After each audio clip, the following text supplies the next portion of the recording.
The early bird may catch the worm, but the early worm ends up as breakfast. Punctuality is a social construct, not a virtue. Welcome back to Spirit Box Radio.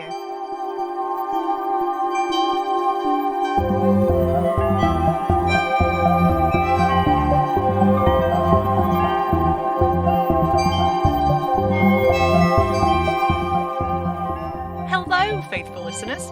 Welcome back to Spirit Box Radio. There's a lot for me to get through this week, so let's just dive right into it, shall we? Early in the week, I posted a message on the forums with a picture of a note I found. I think it's Madame Marie's, but I'm not sure. Her handwriting seems off somehow.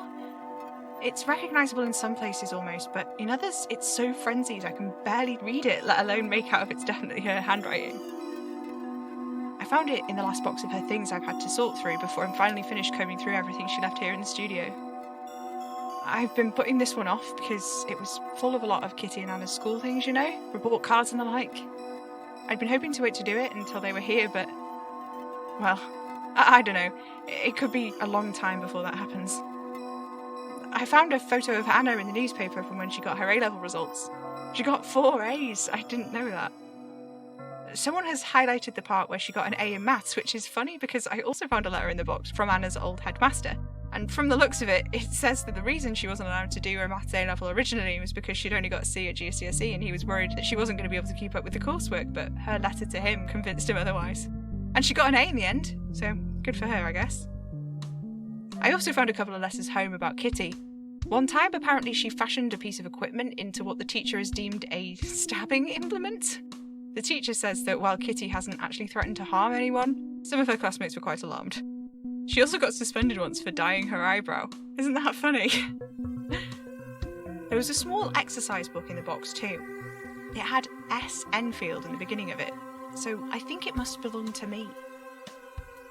It looks like loads of exercises teaching me how to write and spell, but I don't know. A lot of it is really spell focused. Some of it is even in Latin. I don't know. It just seems odd. Anyway, I'm getting sidetracked. For those of you who haven't seen my post in the forums, I'll describe Madame Marie's note to you. The top right corner of the note is torn, and there's a section of the first word missing. The last letter is all that's left of that word, and it's M. After that it says, mentions of the one who walks here and there, and then lists page 312, page 404, and page 666. All of these are pages that are missing from my copy of the Little Book of Big Magic, funnily enough. Someone's then added the numbers together and they make 1,382. There's an arrow pointing off this which says, year of first known TAT. If I recall rightly, then there's no guarantee I do. Oliver said the strange tarot deck I found under the studio floorboards is called the True Arcanist Tarot. TAT. There's an arrow pointing off the same number which leads to a scribbled message, which I think says he can't just be a witch, it makes no sense. But I'm not entirely sure. It's partially obscured by a hastily scribbled algis. The whole page is covered with them. Some of them are barely connecting, others heavily drawn, like they've been traced and traced again. I wonder if she was trying to protect this paper from something. I don't know. The TAT has a little arrow which leads to Major Arcana, which has been hastily circled. This has a bunch of arrows coming off it. The thickest leads up to the most heavily gone over piece of the paper, which simply reads, how do you seek without searching? This has been circled too. Under Major Arcana is the note, +5 metal plate cards, blank. A couple of you on the forums pointed out the similarities between that and the strange tarot deck I found here in the studio some time ago, the one that Oliver said was called the True Arcanist Tarot, that to my recollection there were only 4 metal cards in there when I found it. Hang on, I'll just... Okay. So, here's some of the witch cards and wind cards and all of the instrument cards and spirits, and here's the Major Arcana. Wait, hang on, that letter Madame Marie wrote to her grandma, the one I found in her drawers a few weeks ago. Yeah. the list of major arcana matches the one on the deck. Mouth, indifference, unrelenting. Wait, no, I'm getting distracted. Here. Metal cards. Dead cow or deer one, melty rotten hand one, bloody sword, horrible grinning face, and... oh, there's a fifth one and it's blank. But oh goodness, my nose is bleeding. Oh, excuse me, faithful listeners,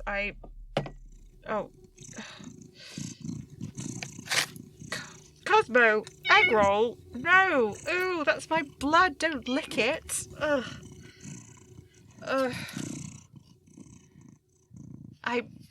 Sorry, what was I doing? Oh yeah, I was looking at the metal cards in this deck. Yeah, so dead cow or deer, grinning face, swords, and rotten hand. Yeah, so there's only 4, so maybe it's not this deck, or maybe there's a card missing. I don't know. Huh. Well, I'm not going to write off the possibility, but anyway, there's another arrow off Major Arcana which leads to some sightings, the gardener.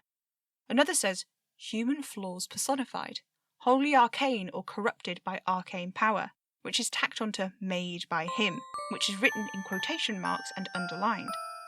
That one loops back up to the how do you seek without searching note again, and then all the way back up to the top of the page where it connects to the one who walks here and there. On the back of the page, in large letters, it says, who is the one who walks here and there? Under that, in much scratchier writing, it says, wrong question. Then, in even bigger letters, written over and over again, it says, what is the one who walks here and there?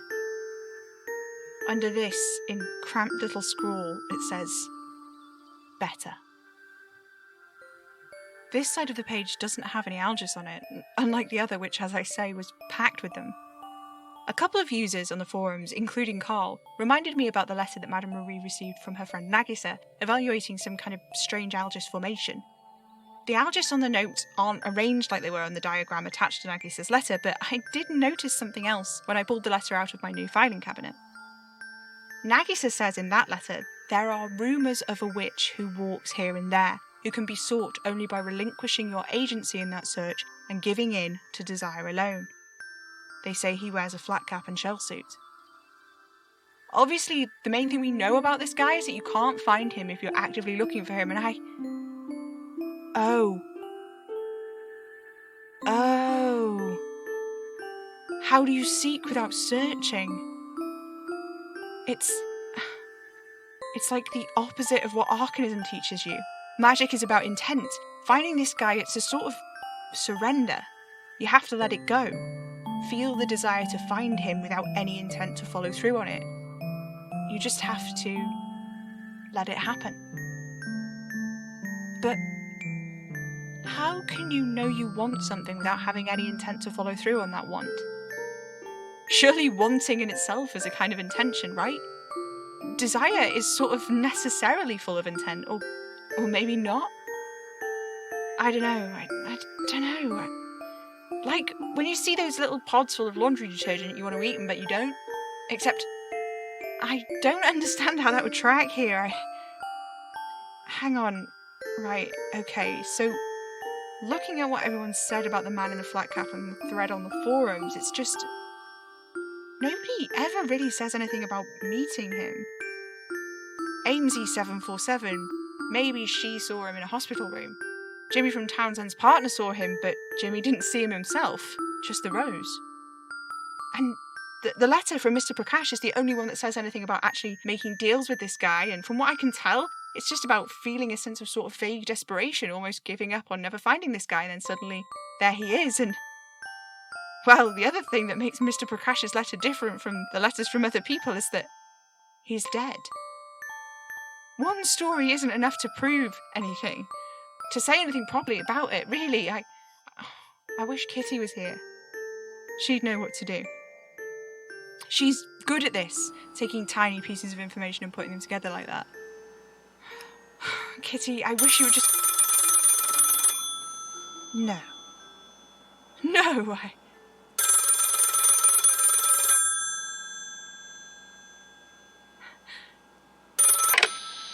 Hello? Sam, is that you? Crackly. Speak up. Kitty, yes, I am here. Can you hear me? I'm in the house. Something is wrong. Someone is in here with me. What do you mean? Shh. Here, kitty, kitty. Come out wherever you are. Who is that? Be quiet. We just want to talk to you, kitty. We just want to know how you got into the house. Not that it matters, kitty. You can stay as long as you like. We just want to know why you came here. You don't know what this house does, kitty. Nobody knows. You know, you're very rude. Not once have you thanked us for our hospitality. Kitty! What's the matter, kitty? Cat got your tongue? Ingrid? I've got her. Hiding in a wardrobe. How pedestrian. Enough. Where's Indy? I thought she was with you. No. You got nothing to say for yourself, Kitty the investigator? Do you want me to beg or something? I'm sorry to disappoint. That's not really my style. So full of spirit. Indy will like that. What is it all like? She's a feisty one. Spirited, is she? We'll cure her of that in no time. Let me go. Oh, how sweet. Kitty! You think we're the ones trapping you here? Oh, Kitty, you've got a big surprise coming. Leave her alone.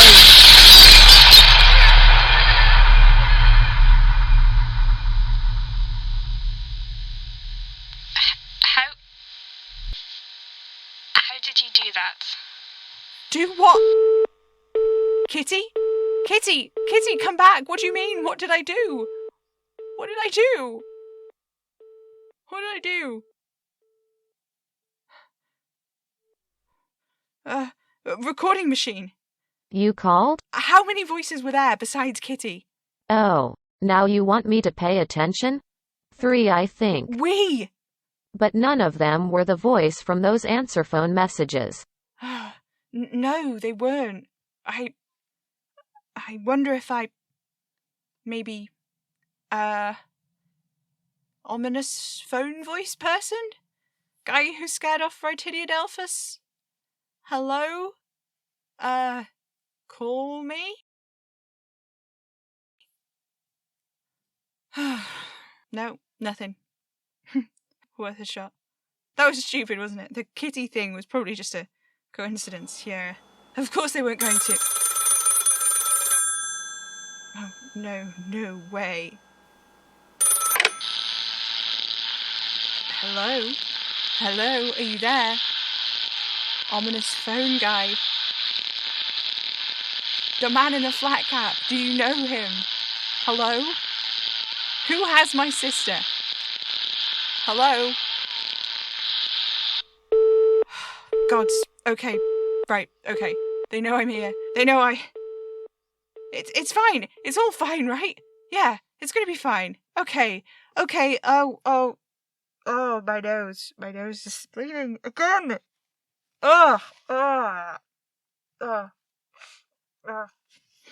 Excuse me, faithful listeners, I'm so sorry. Okay, what do I know? There is something in the impossible house with Kitty. Kitty said the impossible house is the house we grew up in, but I can't remember. Anna is, I don't know, Anna? She's Anna. It doesn't matter. What else? What else do I know? Oh, the book. The little book of big magic. Pages are missing, right? Like it's deliberate. And the copy I have, it's the one that Madame Marie's grandmother passed down to her when she died. And when she died, Madame Marie inherited a shop, which she left, which I don't know. But she left the shop. And sometime after that, she's useless, and then she's powerful, and she makes a deal, maybe, right? Or she's trying to make a deal at least. She's looking for him, right? And then she has the three of us, and we move here, and at some point and now I can't remember anything from before 4 years ago, not really, except in snatches, and the harder I think about it, the more I try to remember, the more I forget. Wait. How do you seek without searching? The more I try, the less I can remember. But when I least expect it, it comes back. Like the opposite of what happens with arcanism and intent and magic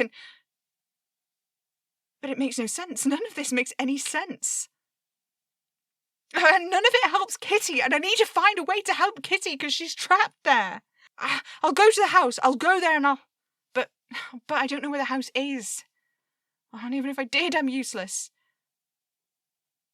There is something in there with her and I can't help. I can't help. I can't help you. I can't help Kitty. God, I can't even help myself.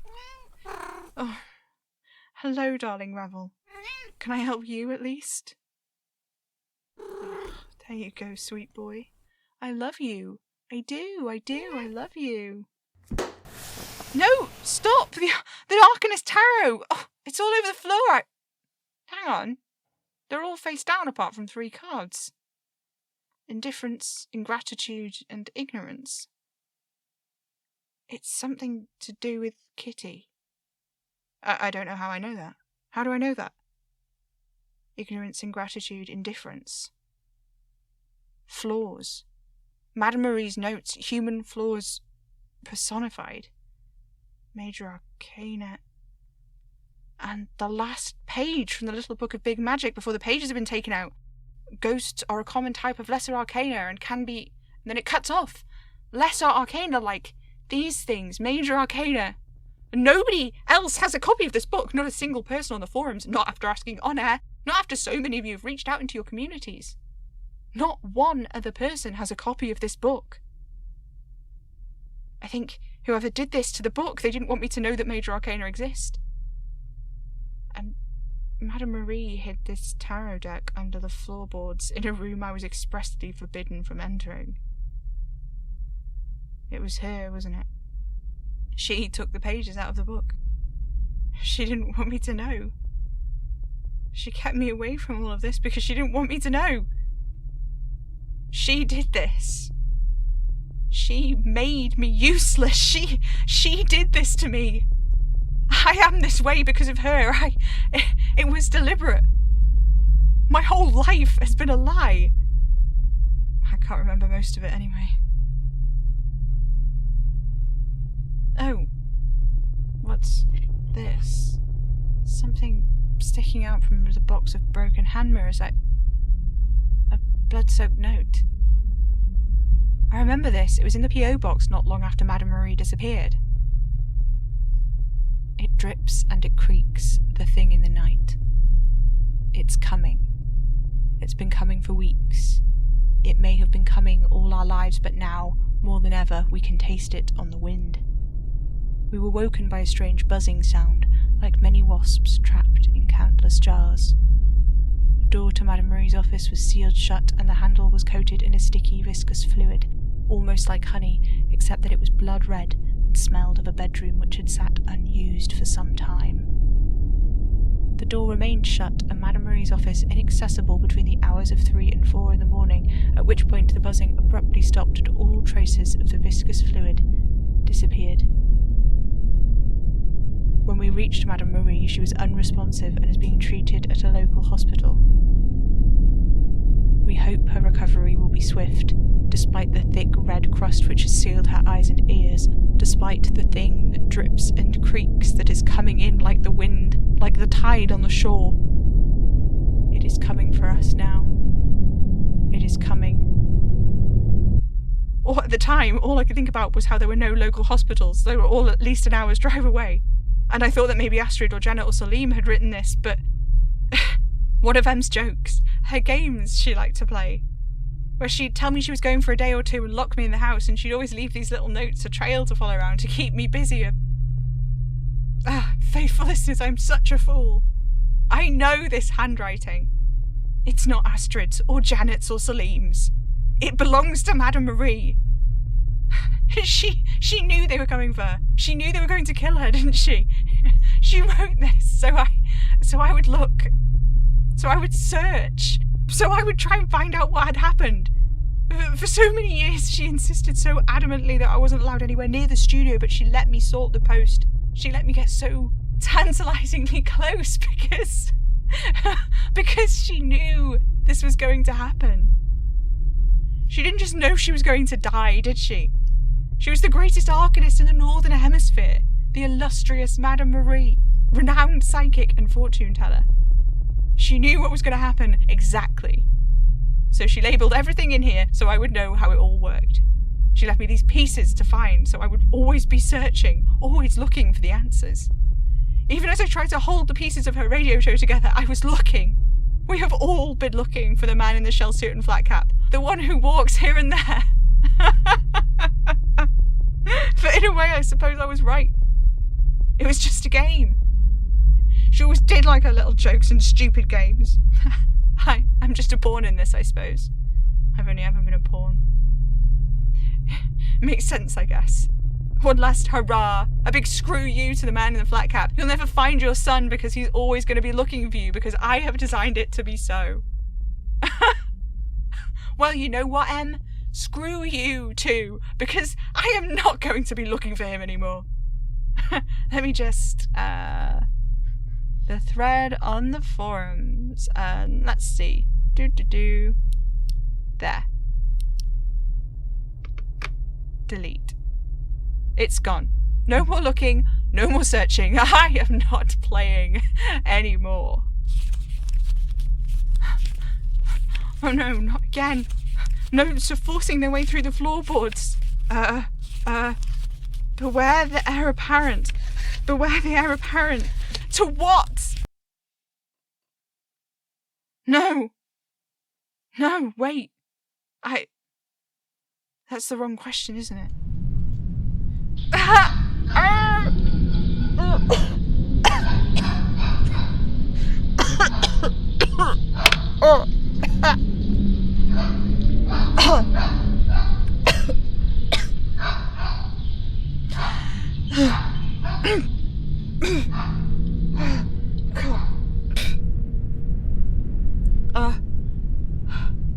It's a chess piece. It's the king. I don't feel.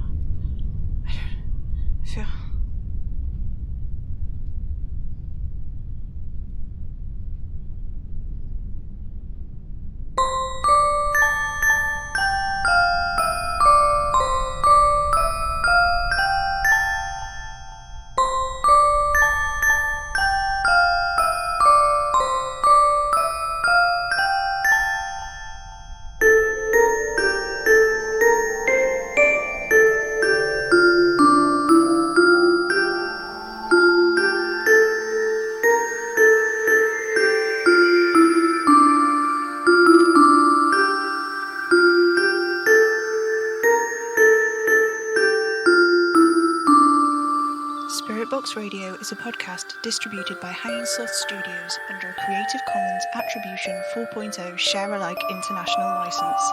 It was created by me, Pippin Major, the voice of Sam Enfield. Jessie Jeffrey is the voice of Kitty Enfield. Becca Barton is the voice of Indy. Thais Grimberg is the voice of Bliss. Kay Watson is the voice of Ingra. Music is by Maybe Wednesday. If you like the show, let us know on Twitter at Hanging Sloths or stop by our website hangingslothstudios.com. If you'd like to help us keep making Spirit Box Radio, you can send us a tip on ko-fi.com/Hanging Sloths or become a slothling on Patreon at patreon.com/Hanging Sloth Studios, where you can get early access to episodes, plus loads of other great rewards. You can buy merch in our coffee shop, links in the description. Spirit Box Radio is recorded in front of a dead studio audience.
Tune in, get spooky.